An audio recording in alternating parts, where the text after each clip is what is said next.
Hello दोस्तों, कैसे हो आप लोग। आशा करते हैं आप लोग अच्छे होंगे।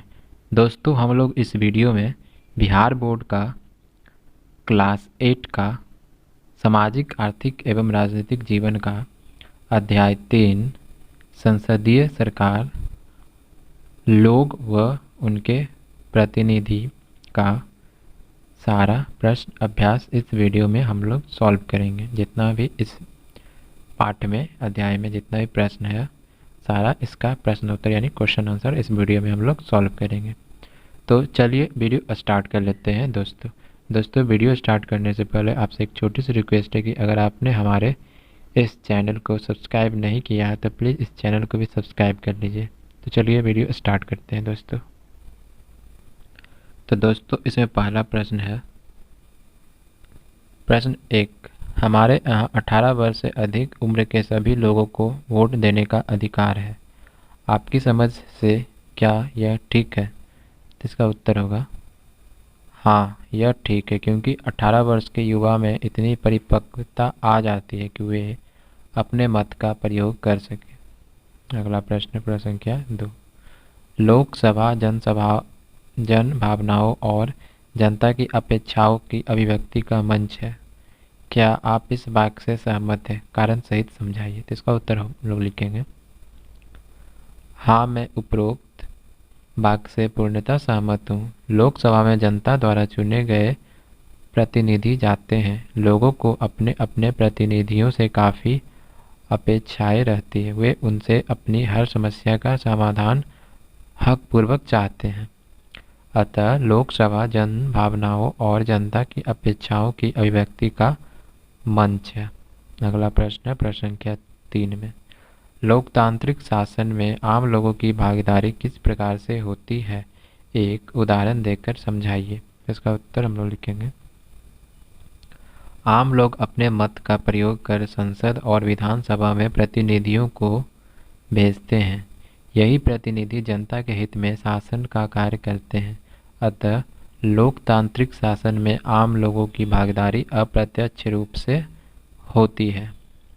अगला प्रश्न प्रश्न संख्या 4 में, केंद्र में सरकार बनाने के लिए किसी भी दल या दलों की गठबंधन के पास होने वाले आवश्यक बहुमत का क्या अर्थ है? एक उदाहरण देकर समझाइए। तो इसका उत्तर हम लोग लिखेंगे भारत में किसी भी दल को संसद में सरकार बनाने के लिए 543 कुल सीटों में से कम 272 सीटों की आवश्यकता होती है।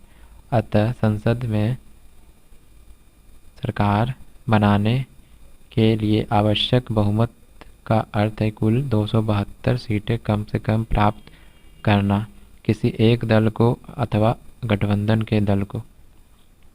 अगला प्रश्न प्रश्न संख्या 5, संसद मंत्री परिषद पर किन किन तरीकों से नियंत्रण करती है? इनमें से आपको कौन सा तरीका सबसे असरदार लगता है और क्यों? इसका उत्तर हम लोग लिखेंगे संसद मंत्री परिषद पर इन तरीकों से नियंत्रण करती है। पहला, प्रश्नकाल के दौरान प्रश्न पूछना। दूसरा, सरकार की नीतियों और कार्यक्रमों की आलोचना करना। तीसरा, सरकार के खिलाफ अविश्वास प्रस्ताव पेश करना। मुझे इनमें से अविश्वास प्रस्ताव लाने का तरीका सबसे असरदार लगता है। अगला क्वेश्चन है क्वेश्चन नंबर 6, संसद के मुख्य कार्य कौन कौन से हैं? अपने शब्दों में लिखिए। तो इसका उत्तर हम लिखेंगे संसद के मुख्य कार्य निम्न है। क, विधायी कामकाज। संसद का काम पूरे देश या देश के किसी भूभाग के लिए कानून का निर्माण करना है। दूसरा, वित्तीय कार्य। सरकार के कार्य कई होते हैं जिनके लिए बहुत धन की जरूरत होती है। संसद अपनी वित्तीय शक्ति के द्वारा सरकार के कार्यों के लिए धन उपलब्ध कराती है। सरकार को खर्च की गई राशि तथा प्रस्तावित आय का हिसाब किताब संसद को देना होता है। अगला इसी में पॉइंट है, सरकार को नियंत्रित करना। मार्गदर्शन और जानकारी देना संसद का सबसे महत्वपूर्ण कार्य सरकार को नियंत्रित करना है। संसद सरकार को मार्गदर्शन देने का कार्य भी करती है। संसद में जनता के द्वारा चुने गए प्रतिनिधि लोगों की ओर से कार्य करते हैं, इसलिए मंत्रिपरिषद संसद के प्रति उत्तरदायी होता है।